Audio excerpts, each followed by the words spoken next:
அது ஒரு 2 விதமான டிபேட்டா பார்க்கலாம். படத்த படமா பார்க்கணும். அவ்வளவுதான். அது ஒரு என்டர்டெயின்மென்ட் ஜோனா பார்த்துட்டு போலாம் அப்படின்ற மாரியும் இருக்கலாம்.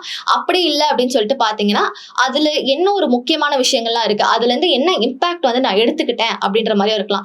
சோ அந்த இம்பாக்ட்டா நான் எடுத்துக்கிறேன் அப்படின்னா வந்து, ஒரு சில பேர வந்து தாழ்த்தப்பட்டு பேசுற மாரியோ, ஒரு சில பேர உயர்த்தி பேசுற மாரியோ, அத வந்து நான் இம்பாக்ட்டா எடுத்துக்கிறேன் அப்படின்னா, ஒரு சில பேர் அந்த மாரி இருக்காங்க அப்படின்றபோது, அது வந்து எந்த மாரி போர்ட்ரேட் பண்ணுது அப்படின்ற மாரி ஒரு விஷயம் இருக்கு. லீடிங்கான ஆக்டர்ஸ், ஹீரோயின்ஸ் எல்லாருமே வந்து ஒரு டைம்ல அந்த காலத்துல இருந்த டைம்ல இருந்தே டக்குன்னு வந்து ஒரு நல்ல ரீச் குடுக்கும்போது பாலிடிக்ஸ்குள்ள வந்துடுறாங்க. அப்படி வந்து பாத்தீங்கன்னா ஃபர்ஸ்ட் பார்க்கும்போது எம்ஜிஆர்.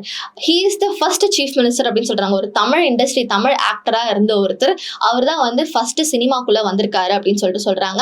அவர் வந்து 1987 வரைக்குமே வந்து அவரோட அரசியல் வந்து ஒரு கரெக்டா போயிட்டு இருந்தது அப்படின்ற மாதிரி சொல்றாங்க. அவர் வந்து அரசியலுக்குள்ள வந்த பிறகு பெருசா சினிமா துறைக்குள்ள போல.